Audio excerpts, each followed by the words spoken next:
So, Coach, one of the things heading into spring is Ben Coleman sliding over to center. Yeah. What are some of the factors that went into making that decision, and some of the things about Ben that you think could be make him the natural heir to Leaf?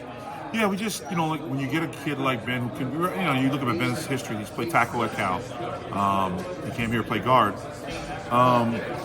I like to have that center to be the vocal point, the leader, the kid that's really, really solid, trying to get stuff done, and he's going to lead the guys both off the field and on the field. And he's, was a natural leader with Leaf last year. It was a two-headed monster, and him playing next to Leaf and knowing the calls and talking, I think it's a natural progression of him. And selfishly, I think it's going to help him for his future. I think he'll be a hell of a center for the next level. And so he's got a lot of game time experience, again, at tackle guard. It's just in football. He knows what his body feels like. He knows what it feels like to get hit from right and left. He knows not a lot of ball. He's been in our system for really 3 years now, and so he knows the offense, and it's just getting him to make those calls and the whys of why we're doing. He'll know, like right now, you go up on board, he'll tell you what the scheme is and what we're trying to do as an offense, as an entirety. Now he's trying to figure out, okay, why are we doing that? Why do you like this? And he'll tell you, draw up all the plays and who blocks who and who's responsible for who. And now he's telling you why.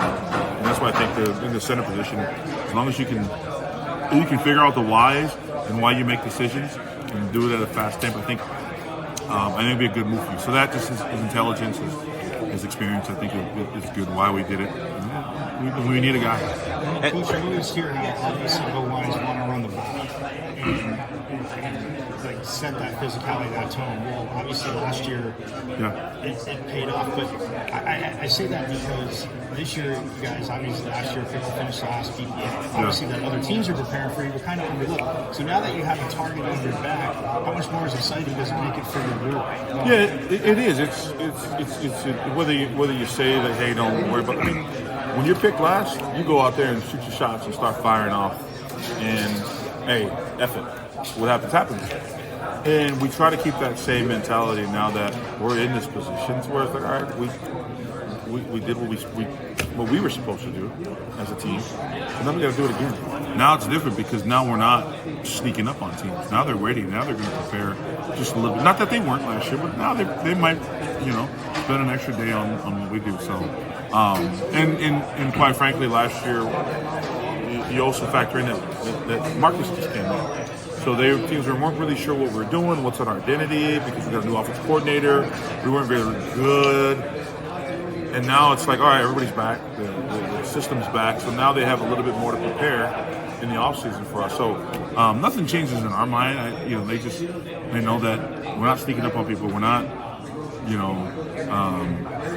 going to be the Cinderella, and we just got to be ready for team's best shot. With Max out for spring, who are some of the guys they're going to be looking for at that right tackle spot? Like I said, Jalen, and Jalen was in the battle for the both tackle spots last year with Josh and Emmett and Max.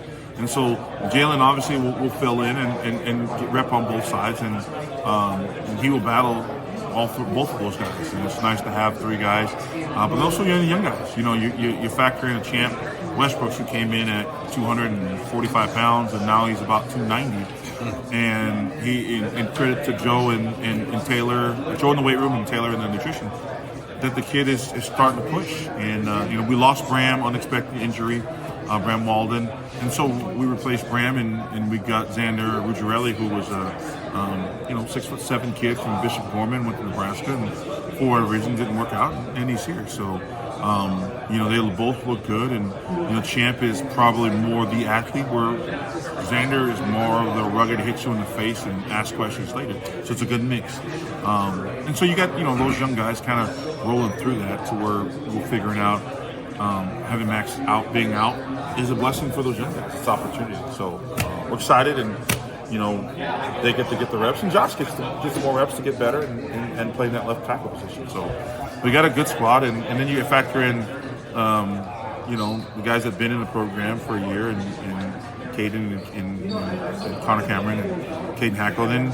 you bring in the freshman in Uwe, who's a giant and who's eager and he's hungry, and you get them all in. So it's exciting that you got guys to replace them. So on the left side, you're looking at Josh Atkins coming back, Yep. but also with Ben moving over, Yeah. who are some guys in that left guard spot that you think are going to be a big spring? People forget, and I forget sometimes, that Sean Naughton played well for me as a true freshman, and he's healthy, and he's back. So between Sean and Chimeno, our new transfer from Texas State, then you factor in Makua, and then in the summer, and then even the true freshman, Makai Stewart, who's a giant that can move his feet and he plays angry. And then you factor in we signed the junior college offensive line from RCC, and when he comes in, so there's, I think we have enough guys to battle for that spot. At the same time, Sean Naughton has to get some of his reps at center, and Makua has to get some of his reps at center. So then we got enough bodies. We just got to figure out who's jogging on the field first, and then who's rotating, which that's part of the game. Thanks, Coach.